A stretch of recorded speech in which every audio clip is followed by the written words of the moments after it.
Welcome, everyone, to a brand new episode of the Raw Recap on the Pro Wrestling Sheet. I'm your host, John Rocha, coming off some bronchitis over the weekend, but I'm back in full form, ready to do this thing, joined by my co-host, Ryan Satin, the CEO of the Pro Wrestling Sheet. How are you, Ryan? I'm doing great. I'm in a good mood. I don't have bronchitis, so that's nice. Neither do I now. Yes. That's the worst thing to go through. Not a fan. I'm finally caught up on all my shows from when I was out of town. Nice. For Mexico and Double or Nothing and my sister's graduation. I finally know everything that's going on with Agents of S.H.I.E.L.D. I'm glad to be caught up on that.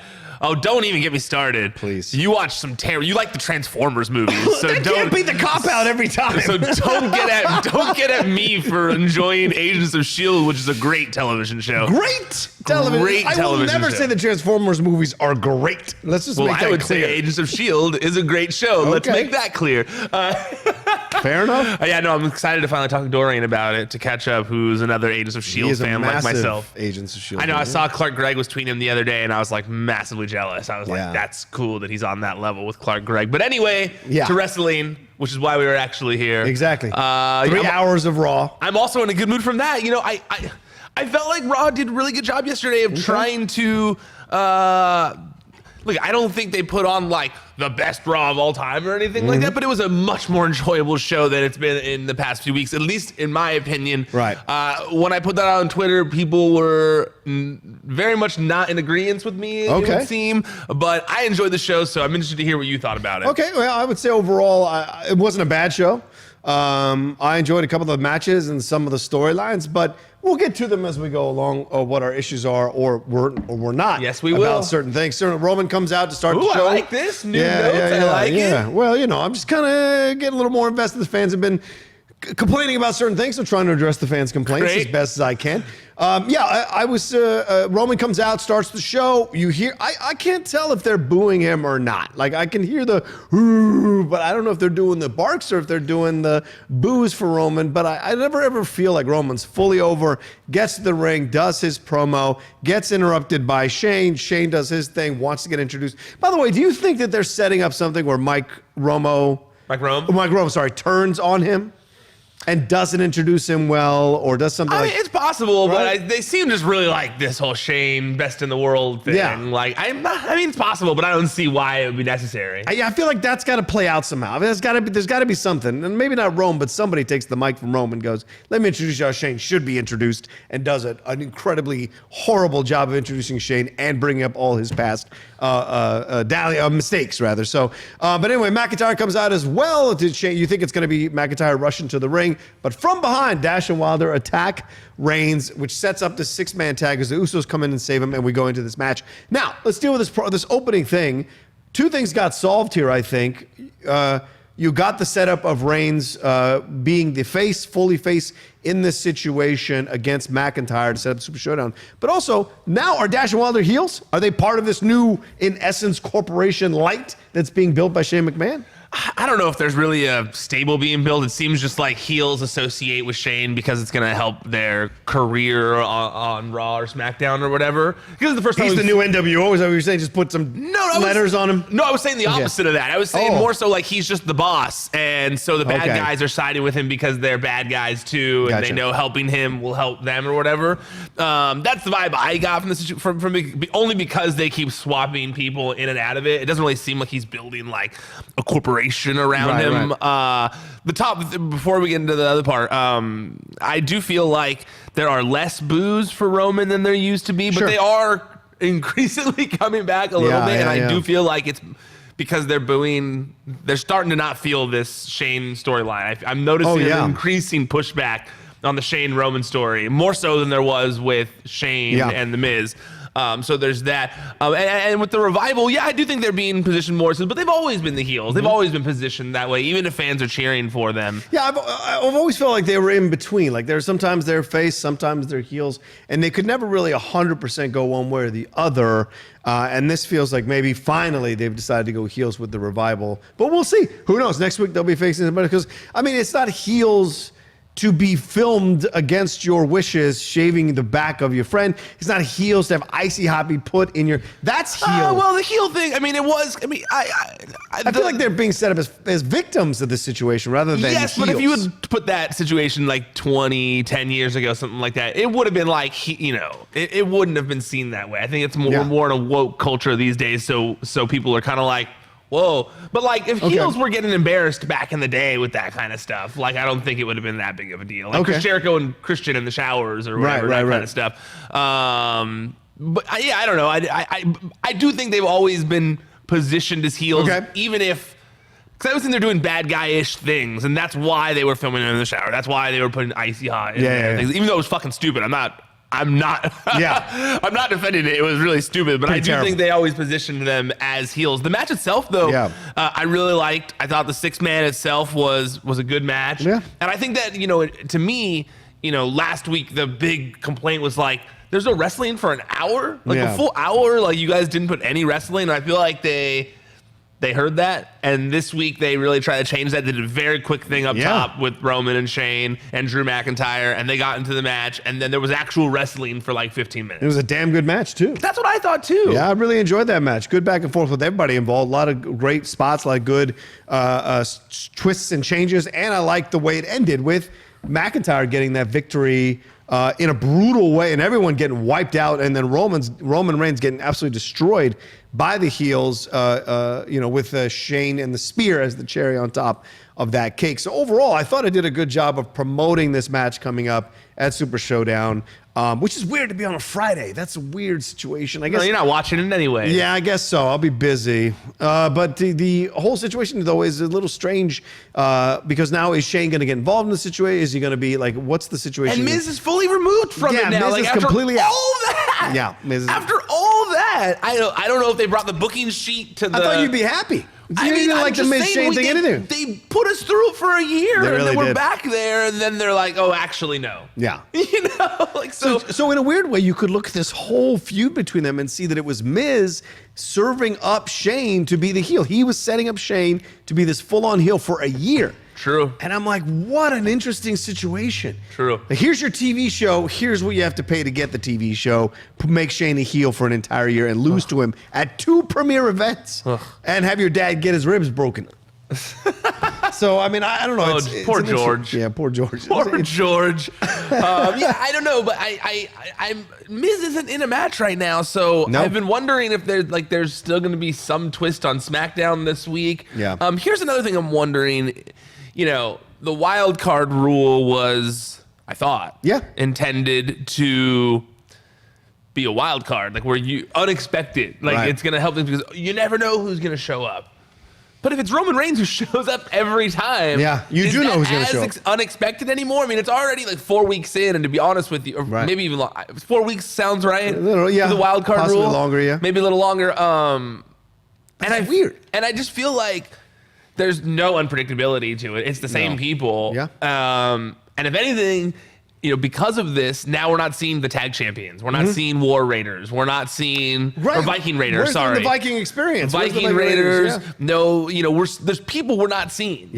Because of this now. And that's a great point. I don't know. I just feel like the unpredictability factor of this wild card rule has really worn off. They're just going to do if it's just so that Roman Reigns can go back between shows, just make him a free agent if that's what you really wanted. If it was just for that, I don't know, Yeah, I read a couple articles over the weekend that kind of broke down this whole situation, and I couldn't have agreed with those articles more, bashing the Shane McMahon experience, how basically we've been saying. So it certainly is the accepted point of view or the majority point of view about this situation with Shane amongst a number of beat writers in the wrestling world. I saw that article too. That it's not 100% being sold or bought, and it's actually undercutting Shane's legacy. So, I agree with it, with that mentality completely, and we'll see how this plays out, because I get that Shane, it feels like he really leaned into it, maybe even more so this time around, and I like it better when he's not wrestling. Make him the manager. If you want to do him into a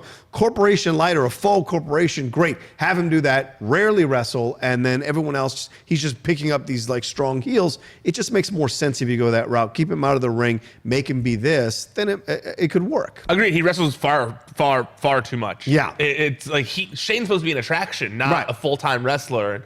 Loses its luster if he's just wrestling all the time. Agreed.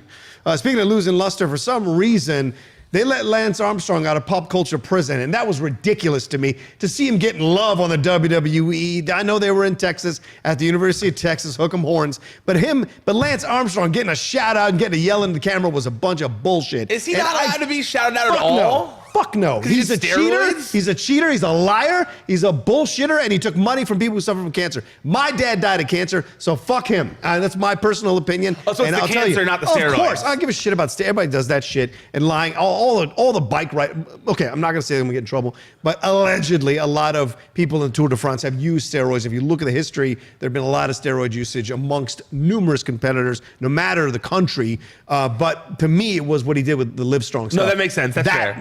That really bothered me. So him to sit there like a yo boy, oh yeah, what's up, wrestling? It really pissed me off. Anyway, let's move on. Wait, before you move on though, we gotta talk about how cool Matthew McConaughey's shirt was. I mean, McConaughey being there, first of all, was pretty. You can't Oscar winner, you can't son. shit on them for Lance and then not say something about Matthew McConaughey being there, because to be honest with you, that's probably why they put Lance Armstrong on camera, because McConaughey probably brought him, and they're like, shit, we got to praise Lance Armstrong on TV to show that Matthew McConaughey is here. You know that's the real reason. And Matthew McConaughey had that awesome lucha shirt on that it was great. I love it. The coolest guy in the world has the coolest wrestling shirt that no one's ever seen. I was like, of course he's got that cool shirt that no one's ever seen. Like, that guy's the coolest. He's the man. He is. Matthew McConaughey is the man. I love that guy. So can't deny that. No. So my guess is that's the reason, because they were there together, and which is the lesser, which do you want more, I guess enough time has passed. But seriously, screw Lance Armstrong. All right, so Miz TV comes out. He does his thing. He begins like McConaughey. All right, does his thing. We just spoke about Miz. Here's Miz on the heels of this, saying nothing about this, and then bringing Rollins out to do his promo. So now Miz, I don't know what his purpose is, man. Is he just to set people up for other shit? That's been his thing for a long time. Is he like done? Well, that's not being done. Being the guy to set people up is a good role to be in. I guess, but having a belt around your waist is a better role to be in, or at least battling for it. I hate to use the word, but that's such a Mark way of thinking. He's there to make money. He's there to make money. He's there to make his bosses happy. Miz is not one of those people who's like, oh, give me the creative freedom, Like, Miz is not Jon Moxley. Miz is there to do what's asked of him, because he loves wrestling and he doesn't mind someone handing him a script because he's an actor. I'm not speaking about him personally. Because Miz loves being an actor, so Miz is okay with that. Okay. And teeing someone up is if Vince sees you as someone who can tee people up, and you're like Miz, who's never been injured, that kind of thing, has a big name, has his own reality show, he's not complaining. That's a great role to be in. All right. He already main evented WrestleMania. He already did years ago. He still did it. I guess. He's held every title. He's main evented WrestleMania. Okay. You can't be greedy. You can't stay on top forever. I guess so. I still think he's in his prime, though. So I think it's a bit of a waste of these years, that his prime years of his life, of his career, that people could be enjoying him. But people are enjoying him. I don't know. I personally have not enjoyed this absolutely hates what they're doing with Miz. So it's not that people are enjoying. I think a lot of people have not personally enjoyed it, but I'm just saying. But there are people who like this whole Miz Shane thing. Like, some people call me crazy because I don't like it. Yeah, and also beyond that, just the years prior. I mean, like, he hasn't always been the top person. Super entertaining. Yeah. He's someone who, is a versatile player like that. Where, if he's not being used, at least he's being used. If he's not being used in his own thing, at least he's being used to help something else. Right. Well, he sets up Rollins. Rollins does his promo about Lesnar. We see Lesnar and Heyman in the back. Looks like they're possibly going to cash in tonight, which this is just going to drag on for months and months and months. Is it this whole? No, he said Friday in the thing later. You don't think it's going to happen on Friday either? No, nothing. It's all just being set up to let Lesnar find new and interesting ways to cash this in and mess with people's heads. And I wonder if it will overstay its welcome. I was going to say, I hope you're right. I've actually, as much as people want to hate on Brock Lesnar, I've enjoyed that he's been there the past few weeks. Probably it's because he's getting paid a lot of money, I'm guessing, because it's the Saudi show that he's promoting or whatever. But I've enjoyed seeing him on Raw every week. It's different. How ironic. And it shows why his presence every week would have been greatly needed during his Universal title run, because him being there every week does add to the show. He is a presence on the show, and people want to hate on Brock Lesnar, but I don't know. I think Brock Lesnar is interesting to watch and does help make the show more interesting. I don't disagree at all. Yeah. I think he's absolutely a great personality on the show and a looming, believable possible threat to anybody who has a title. It works so well in that way. Did you already get a Brock House Party shirt? Did you get a Brock Party? I'm not getting one of those. Come on. I feel like you want. There is a shirt that came out that I didn't join. It's the new Bray Wyatt shirt. Oh yeah. I'll get to that when we get to that. Oof, that one. Yeah. All right. So. Oh my God! If you didn't like that, I'm gonna be so mad. All right. So the Lucha House Party comes out, and apparently Lars interrupts them because Lars has no one else to beat up again, but the Lucha House Party. And I don't know what this does, but to promote their match in Super Showdown, I guess it was. I like the triple drop kick. Send off. Is this send off? This is just a send off show, isn't it, for the Super Showdown? What do you mean? This show. This Well, that's what this was. Yeah. Yeah. Right. Basically. All right. So SmackDown. Well, we don't know. Wait, how is that going to work? Yeah. I didn't even think about that. Isn't SmackDown? Oh, I'm confused. I don't know. Yeah, we'll see. But yeah, SmackDown's tomorrow. What am I talking about? The triple threat, the triple kick. It's early in the morning for me, folks. It is. Who's got the Broncos? Triple thing? What you were saying? Triple kick? Oh, that triple drop kick was dope. Yeah, it was. They nice. did that triple drop kick to Lars, and I was like, that looked awesome. I was into that. I didn't dislike this segment. It was very much just like kind of like copy and paste though. Yeah, fair enough. Yeah, I agree. All right, I don't know why I thought SmackDown was later in the week. It's not October yet. Yeah. He had a good weekend apparently. So the icon Mexican weed is finally okay. It's the Iconics. Ew. The Iconics. Oh, wow. The Iconics go in the locker room, talk to Nikki Cross, make fun of her height, being a smaller person, blah blah blah, all this jazz. Alexa comes out, which was hilarious, by the way. I don't know, you're just going to breeze over it, but that was hilarious. Also, there was a funny video that they did. I don't know if you saw it.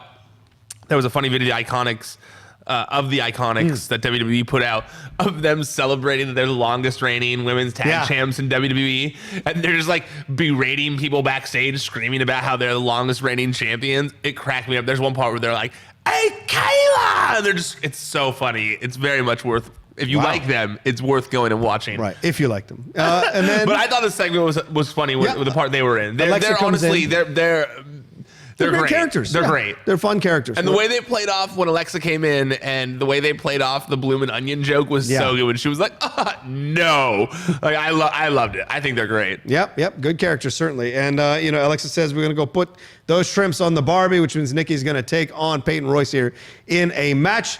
Shock of all shocks.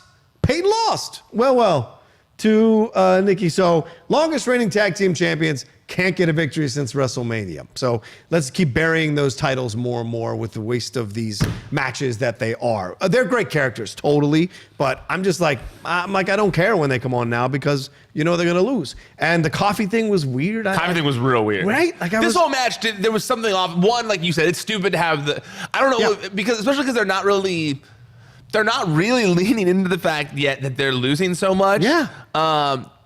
So I really don't know why they're doing this losing streak for them, especially since they're not making a big deal of it. They're just acting like it's okay to have these new champions losing for as many times as they have. My guess is that they're waiting for Sasha to come back, hopefully, and that they're gonna have like Sasha and someone else win the titles, or Sasha and Bayley. I don't know. That's not inside info. That's just my guess. Now you got me interested. But that just kind of makes sense because like they've had them losing so much. Like you've made those titles a joke type of thing, and then Sasha kind of comes back and puts some respect on him again or something like that. She's been a little more active on social media. Way more active. But she's been Sasha, also with WWE I can't tell if stuff. She's just trolling with all the tweeting pictures, tweeting other wrestlers like saying like let's wrestle that are clearly in other companies and stuff. And to me, it makes it feel like she's going to be back sooner than later, but we'll see. But yeah, I agree with you. The coffee thing was stupid. Yeah. I don't know why they're always trying to like force certain like things, and the Alexa coffee thing is so forced to me. I think the shirt's stupid. I'm sorry. A lot of people were tweeting like, "No, the shirt's awesome." I don't know. I think it's dumb. There's an Alexa Bliss coffee shirt? Yeah, it's the one she was wearing last night. It's like Twisted Bliss coffee or something. If you go to WWE shop, it's one of the new ones.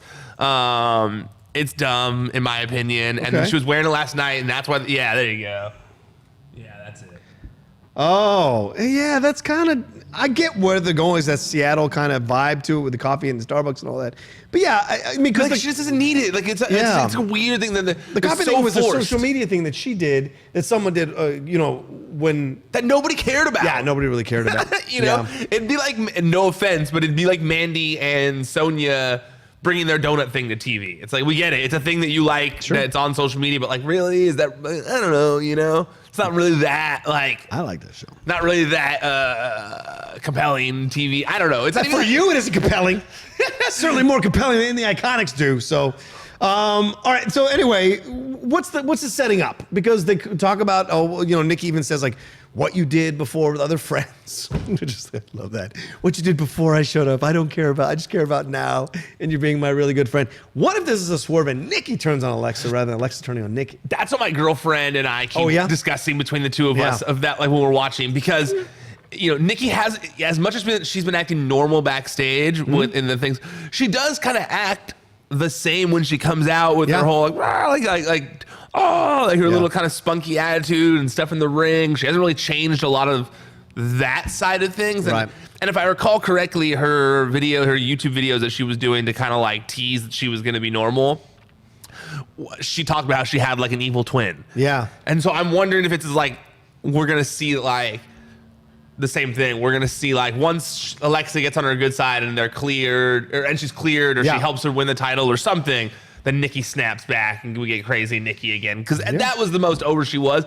Although I'm not hating this version of Nikki where she's normal at all. I just thought she was, it was much more compelling of a character in my opinion because it wasn't like everything else you see. Like now she's very similar to all the other girls. Yep. I thought it was nice because she stood out as different before. So I'm hoping that that's what happens. Yeah, well, Alexa rolls into that ring after Billie Kay kicks her coffee out from under her and does her thing on Billie Kay.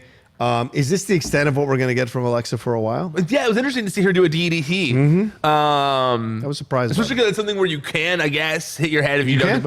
But she didn't. But I guess you technically can. Yeah. I'm going to work on that today. I was wondering how, what kind of physicality she's cleared for. Because is this the way kind of moving into the manager position for Nikki? It could. Yeah. It certainly could. I've been wondering that. No, not for Nikki, for Alexa. I mean, for Alexa. Right. It looks that way. No, where she would be managing Nikki's what I'm saying. Yeah. Okay, we'll see.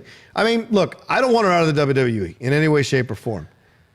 So whatever they can do to use her correctly, I want them to do. She's a great personality. She always embraces everything she's handed. Does she always knock it out of the park? No, but she got a pretty good batting average with whatever they hand her. In my opinion, and maybe this is just me, you probably disagree, but I think Alexa managing Nikki is much more beneficial to everyone than Nikki managing Alexa. Yep.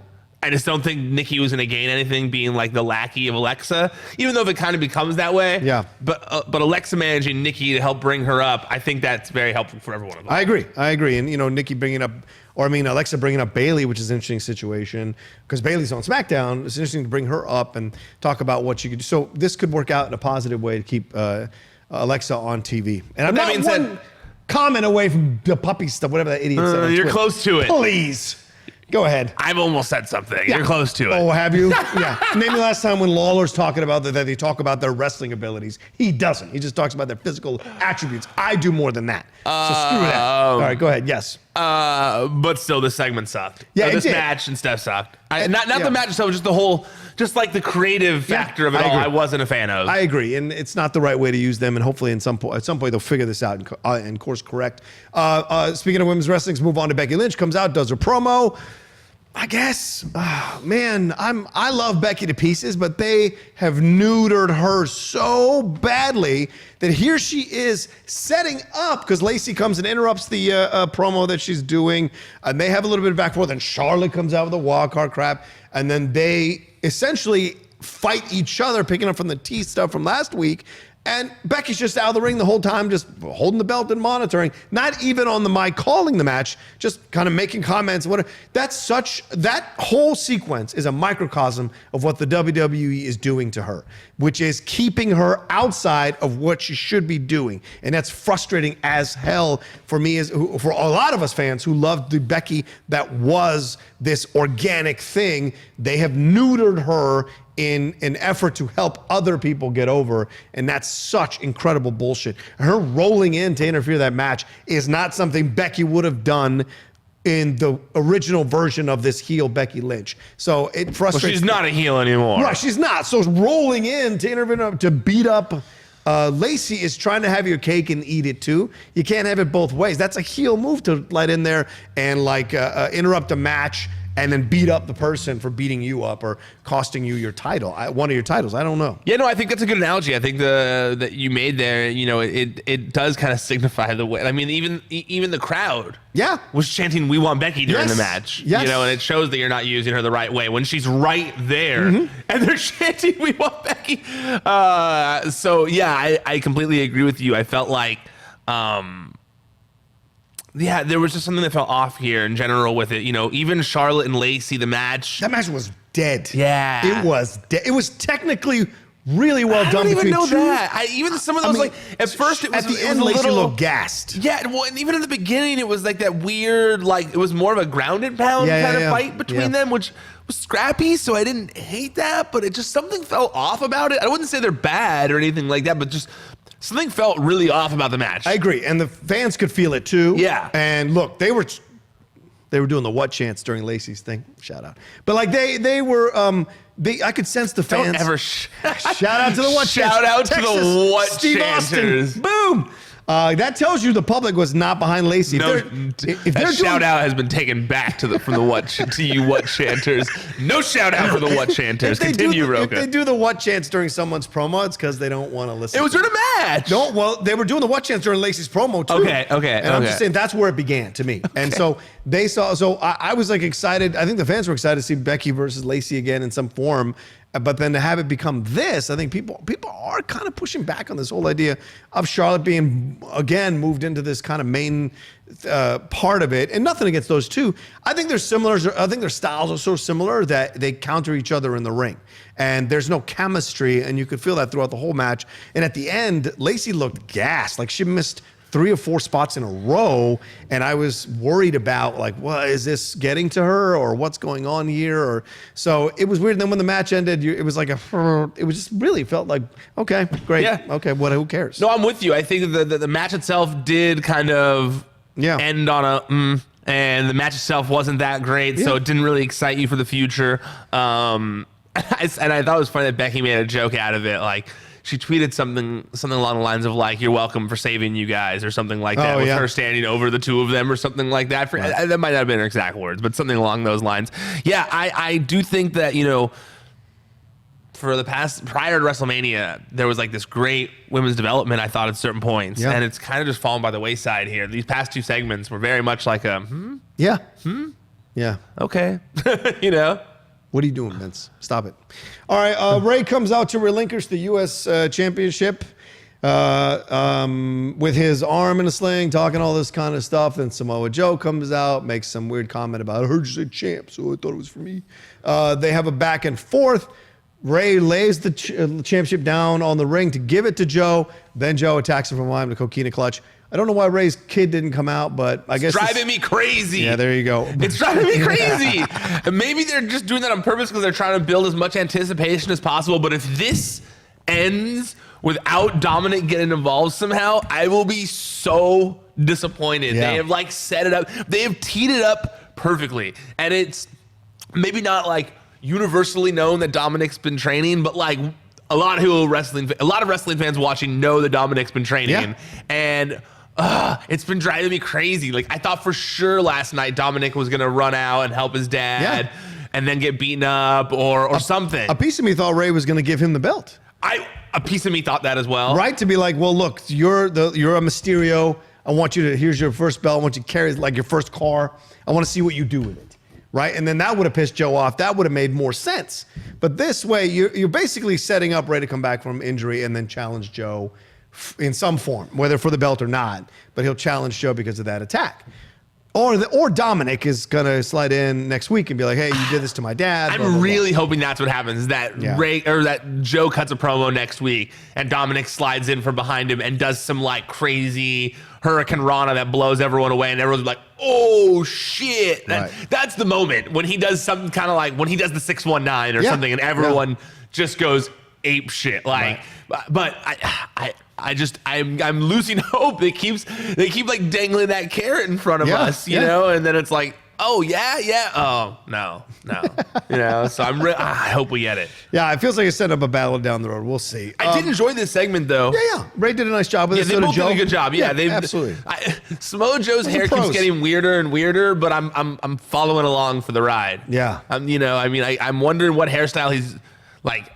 It feels like he's growing it out for something, but I'm interested to see where it goes. I've been following it. Yeah, if you see Godzilla King of the Monsters, the music cue they use for a couple of those tracks are Joe's first few notes. So oh, really? I guess Joe used that because it's the old school Godzilla theme. Okay. So used it for Samoa Joe, which I will admit I didn't know. I don't think I did that either. So when the beats hit in the movie, my mind went like, dun, dun, dun, dun. And I was like thinking of the Samoa Joe song. Did not go that direction at all. That would be so cool. Samoa Joe walked out and just clotheslined Godzilla.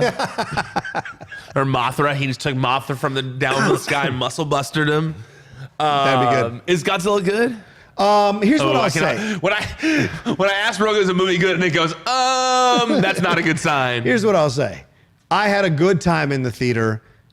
There are laps in logic all over that movie, but if you're going for a logical, cohesive plot, you're going to the wrong movie. Is there cool gods? There's yes. Cool monster fights. The monster fights are incredible. What you saw in Game of Thrones between those two dragons in the sky, multiply that by 1,000, and that's what you get in Godzilla. There's I like that. A lot of monster fights, a lot, and they are so much fun. So that the other stuff with the human beings, you're like, okay, fine, whatever's going to get us to the fights. That's all I care about, and that's what you get. So if you can power through that, you'll enjoy the movie. Did you like Rocket Man?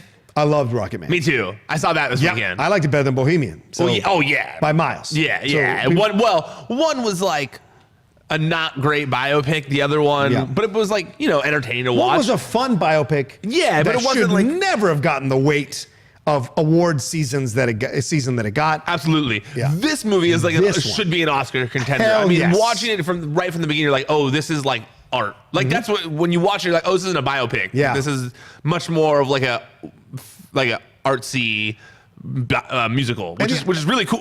I don't even like musicals, and I thought they did a really good job of it. And the irony is that it's the director who took over for Bryan Singer in Bohemian. So it would be ironic if this one doesn't get any nominations, but that one did, and Singer got to unfairly claim that he was, a big reason why that thing got nominated. And we'll get back to the wrestling in 1 second, but did you like the Kingsman movies? I like the first one. You like the second one? The second was okay. Okay, so like John Wick 2 was okay. I didn't realize that Matthew Vaughn was a producer on this movie, on Rocket Man. And I was reading an interview with him this morning where he was saying that basically when they were filming Kingsman, and I don't know if you already knew this, and I'm just telling you a fact, you already know because you're a movie guy, but when they were filming Kingsman, he mentioned to Elton, or the second one, because Elton has a cameo, he does. Is a character in the second one as himself, spoiler alert, but he said that when they were filming that, he mentioned to Elton on set, he was like, hey, whatever happened to Rocket Man? I think maybe it was in one of those blacklist things years ago. And he said something like, hey, what happened? That sounded like a really cool movie. And Elton was like, no one wants to do an R-rated movie of this kind of like musical fantasy thing. And he was like, can you send me the script? And he was like, yeah. And he said like while they were on set, he like went to his car when he wasn't needed and was like sitting there reading it on his phone, which he was like, I normally never read scripts on my phone. The phone? Yeah, he was reading it on his phone. And then he said hours later, went back to Elton. He was like, we're making this movie. This is awesome. We're making this movie. And then in 7 months later, it was greenlit or something like that. I was like, whoa, that's awesome. With Taron Egerton, who was in Kingsman. Great. Yeah, he was in Kingsman, which I love. Sorry, if you guys see movies and you hate movies, and we just talked about that for 10 minutes. But it's good movies. You should go watch them. I thought that was interesting. Had you heard that before? No, I hadn't known that. I didn't know he got it on set. Yeah, that's on great. set. So he went to his car, was reading it, and he was like, we're doing this, which I love. Yeah, that's awesome. Well, something that wasn't quite awesome was this arm wrestling match between Bobby Lashley and Braun Strowman. This was so weird. It's similar to Rocket Man. Yeah, totally. No, more similar to Godzilla. Two men grappling. Yes, it was similar to Rocket Man. I here's my issue with this. Strowman totally cheated. I've won arm wrestling matches. I know how you don't grab the end of the table. That's cheating. That is cheating. It gives you leverage. And so when I saw Strowman do that, I was like, what the hell is going on here? Is there a possibility here that Strowman is just size and not really as strong as people say, because when he accidentally hit Lesnar and Lesnar just punched him, he almost knocked him the F out in real life in that match. I mean, I would imagine Braun is pretty strong. Yeah, but Lashley might be stronger, and maybe Strowman, that's why he cheated. Well, Lashley does MMA, so... Yeah, so does Lesnar. That's what I'm getting at. Maybe these guys are more naturally stronger than Strowman. Oh, yeah, totally. So it's certainly possible. And more power to their punch, for sure. Yeah. I mean, Braun's probably not used to isn't trying to actually hurt people sometimes when he throws punches. Yeah, he's not trained necessarily for the MMA to do that. You've done arm wrestling before? Oh, yeah, I arm wrestle all the time. Wait. I'm the champ of my crew. Wait, you arm wrestle all the time? Yeah. What do you mean? Like sometimes we'll all get together as a crew and at a party or whatever, and then like later on down the night, we'll all get around each other and start and do a couple of arm wrestle or. Should we arm wrestle? If you want to lose. Wait, let's try it. Are you joking? No, let's do it. Okay. Let's do it. Oh my God, is this on camera? Yeah, this is gonna be on camera. Let's do it. It's a weird oblong table. We can do it. And I can't hold the table. Nope. Only behind my back. Yeah. Okay. 1, 2, 3. He's strong. I'll wear you out.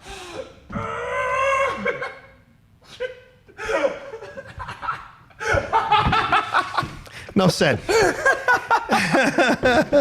That just sounded fun. Okay. Now we're getting in trouble now. I enjoyed the segment more than losing just now. I didn't want to pop something in my neck. I could feel it when I was trying my hardest. I'm going to fucking pop something and be frustrated all day. I'm just going to let Rocha take this. I beat Dan Panosian. Dan Panosian, if you don't know him, he's the urban barbarian. He has written a number of, or he draws all the time for X-Men and all these comics and Conan. He's got a huge, I beat him. Really? Yeah, and so it's like, I wear it out. I just keep it still, try to push a little bit, and then eventually the person like lets their guard down a little bit, and that's when you. That was what I was trying to do, and then I was like, all right, here's my one push. If I can't do it here, he's gonna outdo me. And I tried to do it, and that's when I felt like I'm gonna pop something in my neck. Let's not go that far. So you like this though? I mean, I didn't hate it. It's silly wrestling stuff. It was whatever. I mean, it wasn't like some like two thumbs up. It was just like goofy, silly, fun wrestling stuff. It wasn't like I hated it or anything. Right. It was Okay, but this sets up their match, right? It sets up their match. Yeah, which is good. Didn't like insult my intelligence. I mean, I guarantee the people that were watching on this just now enjoyed watching us arm wrestle each other. So, it's like, at least those guys are strong. True. Fair point. He throws the dust or whatever, which I thought Strowman was hilarious doing the dust in the guy's face. When he was doing that, I was laughing. A la Rocky, and Lashley was essentially doing LeBron. So I thought that was fun. And then we move on, and I guess that's going to be the match coming out, which I look forward to, actually. Yeah, it should be I want to good. see what they can do. Yeah, two big dudes, two big pieces of meat slapping up against each other. It'll be fun. Speaking of Rocket Man, all right, Rollins cuts his promo about I like that you were able to make 2 references to the gay sex scenes in Rocket Man, which I had no problem with, and I love it. No, it was good. Yeah. It was actually interesting to see that. It's crazy that hasn't been in like a major studio film before, like gay sex like that. It's not crazy. The studios are real averse to that kind of stuff. Well, it's just but I think they're coming around, which is good. I think it's because love is love, people. Things have gotten so woke in like our society. Yeah. I think I was more surprised like in that regard. Although there has been gay sex in movies, like Brokeback Mountain and Milk, but those weren't like major studio films, I guess. Those were indie films, right? Right. Yeah. Right? Yeah. Milk was an indie film. Brokeback wasn't, though. No, Brokeback was. I looked it up. Oh, really? When I saw that Rocket Man thing, I was like, wait, I saw Brokeback Mountain. That was graphic. That had gay sex in it. Right. And I went and looked it up. When I looked it up, it was like, it was definitely an indie film. Okay. I have to look it up now, but I remember looking it up because I was wondering when I saw those articles. Gotcha. Well, Rollins comes in, cuts his promo about Lesnar, and then gets interrupted by Baron Corbin, which distracts him for a little bit, and then Corbin does his end of days, and then Lesnar comes out and absolutely puts a beating on Rollins, and Heyman keeps yelling at him to cash the Money in the Bank suitcase in. He doesn't do it, starts walking up the ramp, takes the case, comes back in, and finishes Rollins off to the point where they have to bring in the fake ambulance and the fake thing and all that jazz and put him in the back with Becky standing by. So now I guess Becky and Rollins is canon in the WWE storyline. Yeah, now there's been 2 things. It's definitely canon. Yeah. Focus Features was so they do indie films. They do. But they are owned by a bigger company. Right. But they do. They distribute through a larger studio. They distribute they focuses on their indie films instead of the bigger whole. There you go. The segment. I actually really enjoyed this. Okay. I felt like Brock's the little music teases worked for me this time. Baron Corbin coming out instead, right? That's when Baron Corbin came out. Corbin comes up. Baron Corbin coming out instead. Good use of Baron Corbin. You were like hoping Brock was going to come out and then Corbin comes out. It's a nice little bait and switch. Yep. It helped promote the match for Super Showdown. Yep. It made Baron Corbin seem like a tough guy because he was still beating up Rollins and stuff. And then, I liked the Brock, come in, seemed like he's going to cash in. Honestly, I loved him not cashing it in. This has been one thing where I've always been surprised, unless there's one I'm not thinking of, but for the most part, the heels, when they come in and they cash in, they always come running in an opportune moment, and they're like, should I do it? Should I do it? Yeah, I'm doing it. Right. You would think they do like Brock and just go grab a chair. There's nothing stopping them from grabbing a chair and just whomping on him for 10 minutes first and then cashing in. It's not in the script. True, I know. Can't do it. I was just thinking in my head, I was like, that really makes sense that you would just come in and just beat the crap out of them first instead of waiting for someone else to do it. You just do it and then cash in. Take the Triple H sledgehammer and go right to town. I agree. So I liked that. Actually, it's funny. I didn't think about the fact that there's the whole no Friday, because I liked Paul saying, why aren't you cashing in? Yeah. Why aren't you just cash in? And him being like, no, Friday. To send out emails to your audience saying that there's gonna be 100% gonna be a cash in on Raw tonight.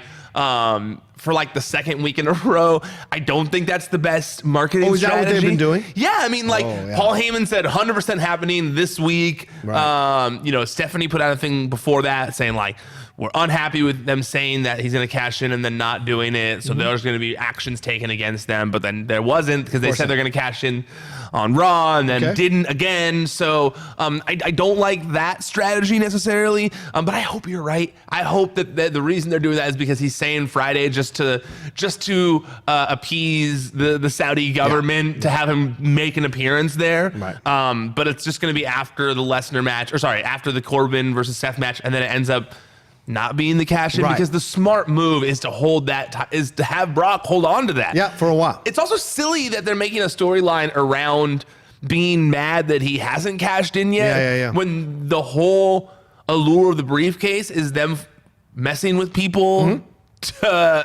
over the fact of if they're going to cash in or not. And that's happened for years and years, and nobody's ever gotten in trouble for not actually cashing in. Right. That's the whole fun of the briefcase. So I've been confused by that storyline on the internet surrounding it. But the segment itself, as much as I can nitpick and say I would have done things differently, I was entertained as hell by it. I was laughing the whole time. Brock was cracking me up. The boombox thing it's much better when it's not driven into you with the multiple songs, when it's just him doing it while walking around. I really enjoyed this segment. Yeah, I have to agree. I did too, and we'll see where it goes. I like that he's just scary overall. All right, let's get to the Bray Wyatt promo, which we kind of touched on earlier here in the Funhouse. This is a longer one again, so that was nice to see. Him doing the workout stuff, Huskis pig belly. We get Devil Huskis Vince, the pig boy. Huskis the pig boy. Sorry, I apologize. Then Vince the Devil McMahon shows up, which is really interesting. And here's the questions I have. First of all, the Simpsons might sue him for doing that voice for the pig, because that's the voice of whatever his name is in Lisa's class. Okay. The German exchange student. Okay, it was similar. I begged you to look at mine first. Vince comes in as the devil. Is this showing some behind the scenes issues between them? Was Vince telling Bray, you're too fat, you need to lose weight, blah, blah, blah? Also, is this a slight callback to the Funkasaurus? Because remember, they turned a badass heavy dude I forget what his guy's name is. Tyrus. The Fungosaurus. Brodus Clay. Brodus Clay. They turned him into this dancing kind of puppet thing. And then last thing, I didn't appreciate the call out to Hogan with the whole, I didn't appreciate it. But other than that, tell me what you thought of this promo. This whole segment, rather. Okay, so first of all, this was my favorite one out of all of them. I thought it was thoroughly agree. Fan-fucking-tastic. Okay, that's one. Two, I think this is the first time, and I've said this before, but I think this is really the first time where we now know this is all in Bray Wyatt's head. Yeah. There's not some set where he's a TV show host. He's in like a mental asylum or something. Mm-hmm. He's somewhere weird doing, and this is all in his head. That has to be what's going on, because as much as I loved Huskis the Pig Boy and the Evil Vince thing, to me, like you kind of said in your questioning there, to me this seems like the first real indication that now we've seen the 3 different versions of Bray Wyatt's character iterations, all in various character forms in these puppets. We saw the witch who controlled him for a while, Abby, Sister Abigail. We saw the buzzard, which was like the first thing before we really, initially his like, Hawaiian shirt wearing Bray Wyatt, and now we've gone deeper in the past, because to me, Huskis the Pig Boy was clearly was supposed to be some sort of a comparison to Husky Harris, which was his first character in the company. Holy shit! Right. Husky Harris. Yep. And then Vince comes in and he stops him from being mad. Like, oh no, I'll get Huskis in shape. Of course, that had to have been alluding to something that happened to Husky Harris's career back in the day, that Vince thought he was too big, needed to get him in shape or whatever. And they made this weird joke in his head about it, which was hilarious. I loved it. The whole Huskis saying like, I love chocolate, I just want another one. And then him stopping Evil Vince and them doing the whole workout thing together. That was funny. Genius. I loved all of this. And this is like the kind of stuff I'm talking about. Like, the fact that we have so many questions coming out of this is a great thing. Like, I love when I'm watching TV and I want to know more. Like, we want to know more. This is one of those things where we're like, we're in. This is like me when I used to watch Lost, and I'd finish watching Lost, and I'd go to the message boards, because Twitter wasn't a thing back then, and I'd go to the message boards and I'd read all the theories of what everyone picking apart every little thing, and I loved it. I craved another episode, just go back to the message board and we can all dissect every little thing. And I feel that same way with Bray Wyatt here. I think there's some way deeper stuff going on here, and I really think that these are going to go for a while. Yeah. I really think that we're really only we're only on the surface of it, I feel like. Yeah. The Hogan thing was interesting. That was just playful, right? He wasn't. I would imagine so. Yeah. I would imagine so. But I love, man, there are so many Huskis memes out there now. That Vince Devil puppet thing, I've been inundated with good shit memes on that picture. Like, it's going to be the meme that's everywhere now. That should be a thing you sell. They should sell the Vince Devil doll. I was saying on Twitter last night that at Access this year for WrestleMania, they 100% need to have the Firefly Funhouse set. Oh, yeah. And they need to have the puppets there that you can like take pictures with. Absolutely. That would be, people would go crazy for that. Agreed. Oh, so we'll see where it all ends up. But certainly it should continue for a bit, it seems like. Triple H came out, had a promo with Orton back and forth, and then it was a good back and forth. But they kind of were meta with it by saying, we know why we do this. It's to build up the match. It's going to happen at Super Showdown. And then Orton threw a wrench in the whole thing. To me, it felt like this was something that Paul told him not to say. And Randy was like, F it, I'm going to say it anyway. And he said, if you can get your balls out of Stephanie's purse and blah, blah, blah. The reaction from both of them was the breaking of the character and the back and forth. And then Triple H finding the comeback as he was walking towards him. You could see him like saying it over and over again, this comeback, this thing in his head. And then he dropped it. It was like, because you have never had any. And threw the mic at Randy and walked out. And Randy was smiling as if he got to him. So... And Cole covered up. These are two professionals that are doing great at what they do. But to me, it felt like a real moment where Randy said something that Paul told him not to say, or maybe he said behind the scenes, and Paul was like, "Fuck you," and went at him. In one of the Jon Moxley interviews, I want to say it's the one he did with the torch, but it may have been, no, I think it was the Jericho one. Mm-hmm. He talked about how sometimes the Triple H promos are a little less scripted than the other ones when you go in there. That makes sense. He was saying that it was around the time when he had already told them he was leaving, and when he went in the ring, it was a promo with him, Seth, and Triple H in the ring, and he said he had a bunch of like heaters in the chamber in case Triple H went off script. In case Triple H went off a little bit. But then he said Triple H didn't, and so he didn't never use any of them. Right. But he had them loaded. He said just in case. So I mean, it's not out of the realm of possibility. But I don't think that he's saying anything they wouldn't have allowed on TV. I mean, if anything, I felt like because this was in the third hour, right? Yeah. To me, I feel like they're trying to get across this grittier third hour thing. Yeah, that's right. And that's why they started talking about Triple H's balls. You know, is that it was like my balls are ginormous. You know, which was like the grapefruits. Like Vince's grapefruits. Totally. It very much reminded me of the whole grapefruits from yesteryear. So I thought it was screw you, man. Yesteryear. Screw you. It was in yesteryear. It's 20 years ago. Shut up. I mean, I'm sorry. It's like flashback in a sitcom. Yesteryear. Oh, I love Wayne's World. Harley races yesteryear. They gotta make a new Wayne's World. He's 95 years old. You're not gonna make a Wayne's World one now before it's too late. Come on, he's in his 60s. We're barely getting away with the Bill and Ted 3. Barely. There's no way a Wayne's World with old Dana Carvey and old Mike Myers is going to work. I'm still not convinced we're going to get that Bill and Ted movie. Oh, that's happening.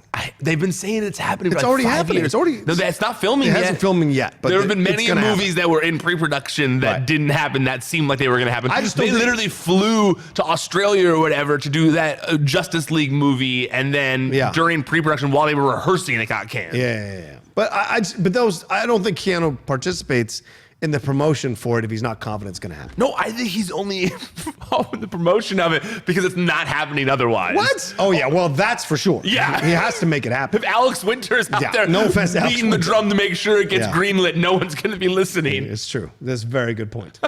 Anyway, so we'll see. I liked it. I liked that he kind of threw that curveball in there, if it was a curveball. No, and it was good. Triple H seemed like he was authentically upset about it. I definitely didn't dislike this segment. Yeah. This was one of those ones where it's similar to the arm wrestling match. So I'm like, this was good. This was just like classic wrestling stuff. Yeah. You know, I can't hate this. It wasn't like this most compelling storyline. It was like pro wrestling. This was pro wrestling. That's why, honestly, I feel like they were trying very much to give you like, okay, fine, we're going to give you classic wrestling stuff since you bitched so much the past couple weeks. Like, this is just normal what you see on Raw. I enjoyed it. Yeah. Well, we finished the show with Ricochet taking on Cesaro. Which is cool to see them in the main event. Third time, right? Third time. Yeah, in the main event. This was the rubber match. Even though we had Undertaker walk to the ring after them. I was cool. It was cool to see them in the main event. Yes, and it was a good match, good back and forth. Ricochet gets the victories, which makes Cesaro flip out. So I guess we'll go full heel with Cesaro now, and this is they have a thing, and he beats up Ricochet, and then goes under the ring to pull out a table, and who's attached to the table but R-Truth. And we'd be remiss not to mention R-Truth was having 24/7 stuff throughout the episode, and there was a golf thing with. Well, that was over the weekend, the golf thing. Right. So they showed a segment of it. No. The thing that was running throughout Raw was Carmella looking. Looking for R-Truth, right? But they showed the golf thing. Then he finally pulled the table out, and that's where R-Truth had been hiding the whole show. So great. R-Truth's look on his face when he's come out was one of the funniest parts of the show last night. Agreed. Like, I was dying when I was not expecting it. No one was, because this was such a great match. Such a good match going on. And you thought, Cesaro's just going to destroy him. And then R-Truth's like, brilliant. I loved it. I saw James sent me a funny, my friend James, who works at the site, McKenna, he sent me a funny meme that someone made where they had the Aleister Black entrance, but then they added R-Truth on the table over Aleister Black where he's coming up. So it looks like it's R-Truth on the table instead, which was so good. The match was great. Yep. Loved seeing the two of them in the main event. They both got their quick promo time beforehand. It's crazy that Cesaro's teeth are still in the braces after all this time later. That's how bad his teeth got messed up that time. But I love that he's getting a push. I love seeing him in the main event. Love seeing Ricochet in the main event. Thought they killed it just like they've been doing. Cool, innovative spots. Yeah. It's clear it's going to continue. Adding the 24/7 rule. 24/7 championship at the end of it was a very smart move because that was hilarious. Then seeing everyone pile out was fun. Seeing Drake finally get that moment where he's been trying to get against Truth, has that moment in the ring, and then Carmella hits him with the super kick and he throws the papers everywhere, the wanted posters everywhere. Was fun. Yeah. It was fun. This, like I was saying, it was a good sports entertainment wrestling show. Like this is what Raw. This is like a fun Raw. Are you liking the selfie promos that people are doing? I hate when they do those. Yeah, right. They're starting to become more and more. Well, they revert. No, I would say less. Well, they had less. They had that moment where it was Ricochet. But they had that time period where they first started them, and it was like, everyone was doing them. Everyone was doing them, and it was stupid. I like it to end. Yeah, I'm not a fan of them. Yeah. I don't need you to do promos like a guy would or a girl would do. Who's in the indies? Or a regular person would Me too. do. It reduces your status. Me too. Yeah. I love the single promos they started doing recently. Right. Where they're just standing there with no interviewer alone doing like old school wrestling promos. Those are great. Yeah. But yeah, I'm not a fan of the selfie ones. It doesn't really, I mean, I know what they're trying to do. They're trying to connect to that part of the audience who does that. But it doesn't connect with me. But yeah, this ending was a great part of the show. Yeah. I loved it. I agree.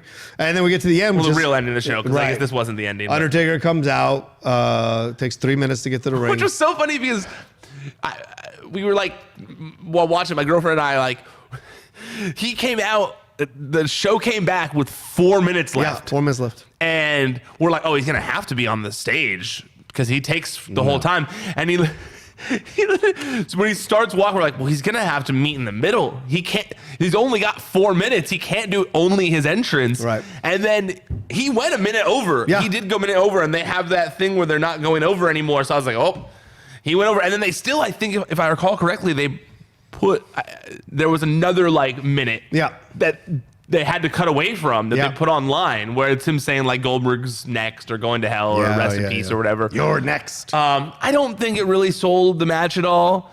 Nothing's going to sell this match. If anything, I get the point of like, hey, Goldberg's never been on SmackDown, but they should have done one face-to-face. It shouldn't have, I mean. Have they ever faced each other? No, that's the whole allure of this match.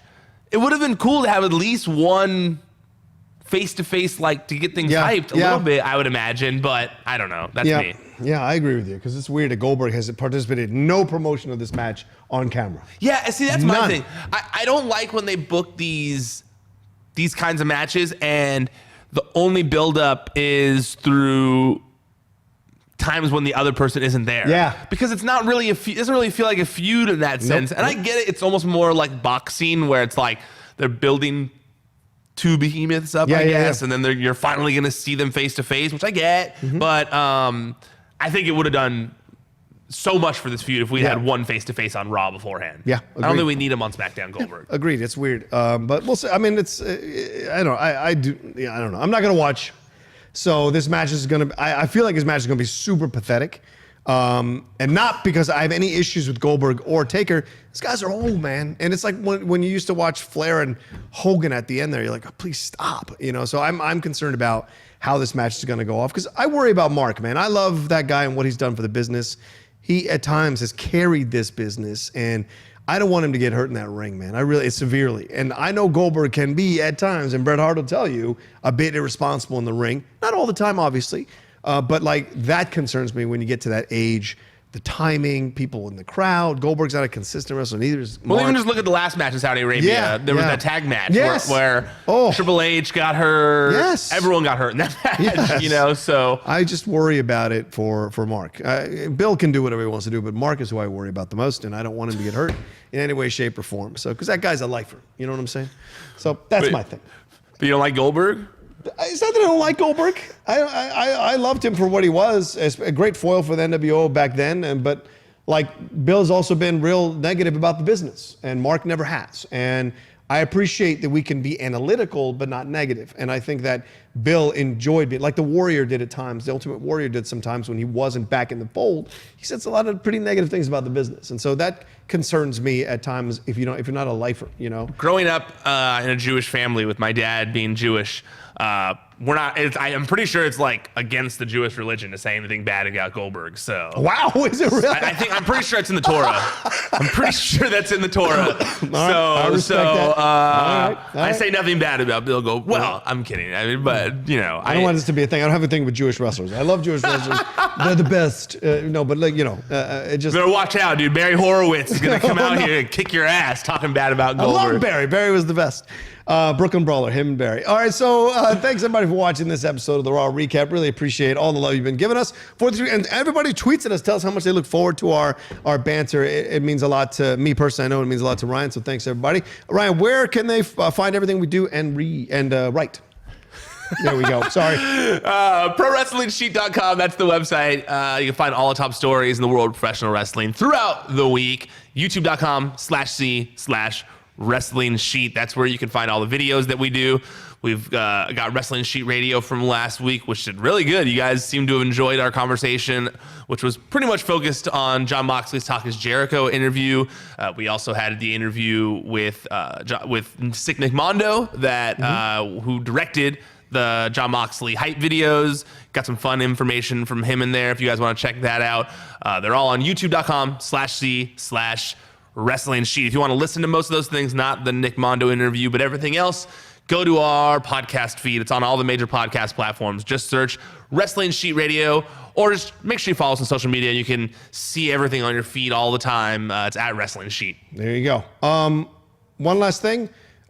People have been clamoring for you to come on the Top 10 show to do the top 10 wrestlers or whatever. That's going to happen. Matt and I are figuring out a schedule with Ryan to figure out when we can bring Ryan on and then release that episode. That would be rad. That's going to be exciting. So look for that coming up soon.